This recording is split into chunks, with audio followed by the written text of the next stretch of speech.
La déferlante migratoire n'est pas une question franco-française, c'est une question européenne.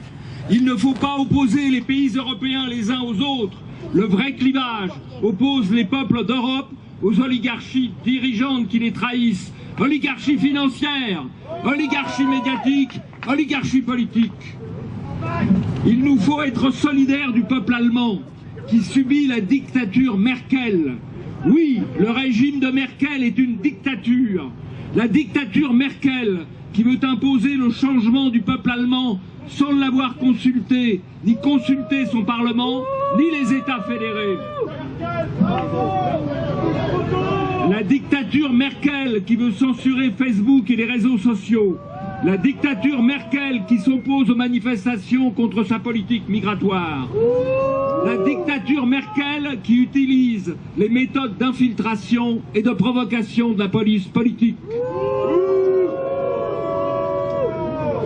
Vous croyez peut-être que j'exagère. Une anecdote. Au début des années 2000, les autorités allemandes ont demandé l'interdiction d'un parti politique nationaliste à la Cour constitutionnelle de Karlsruhe. Celle-ci a refusé, car toutes les pièces à charge fournies par le gouvernement concernaient des déclarations ou des actes d'agents provocateurs infiltrés. Je parle là de la République fédérale d'Allemagne, je ne parle pas de la Corée du Nord. Alors, soyons solidaires des Allemands qui ne peuvent s'exprimer librement sans risquer des persécutions politiques, économiques ou familiales. Soyons solidaires des peuples de l'Est, des Baltes, des Tchèques, des Polonais, des Slovaques, des Roumains et des Hongrois.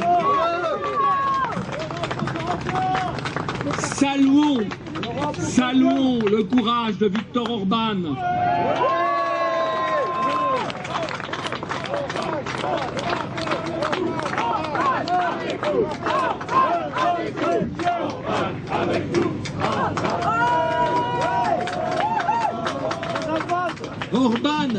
Orban qui est vilipendé alors qu'il applique les accords de Schengen, puisque les accords de Schengen, c'est la suppression des frontières, des contrôles aux frontières à l'intérieur de l'Europe, mais dans les textes, c'est le renforcement des contrôles à l'extérieur de l'Europe. C'est ce que fait Orban. Et quand Orban le fait, il est condamné par les médias, par les Merkel, par les Hollande, par les Juncker. Et pourtant, Orban applique les principes d'Héraclite. Défends tes lois comme tu défends tes murailles. Et Orban est dénoncé par ceux qui veulent abaisser nos murailles pour ceux qui violent nos lois. Disons les choses sans faux semblant. Les peuples européens de l'Est sont moins décadents que ceux de l'Ouest. Et effectuons le bon diagnostic. Si la dictature Merkel veut supprimer les frontières de l'Europe, c'est parce que l'Allemagne est l'épicentre de la culpabilisation européenne.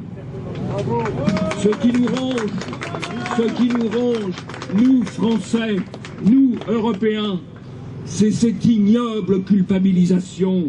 Une culpabilisation de moins en moins supportable. 50 ans après la décolonisation, 70 ans après la fin de la Seconde Guerre mondiale, 2 siècles après l'abolition de l'esclavage, et alors que l'Europe a fait le monde.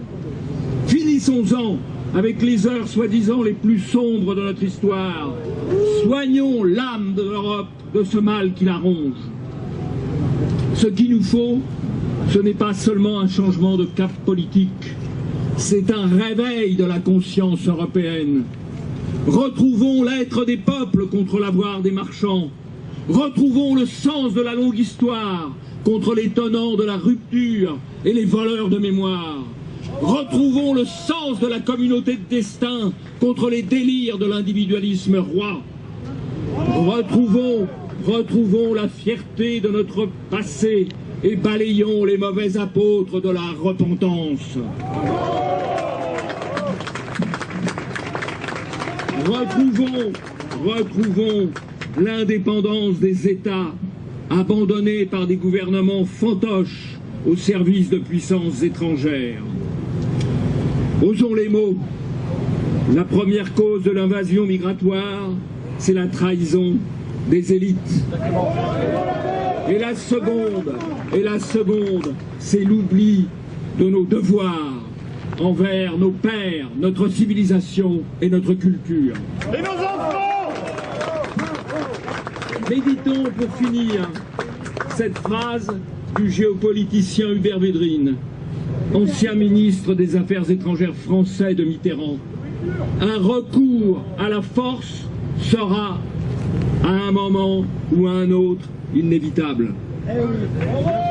L'histoire ne fait pas de cadeaux au peuple faible. Retrouvons le courage et le sens de l'histoire. Peuple d'Europe, levez-vous!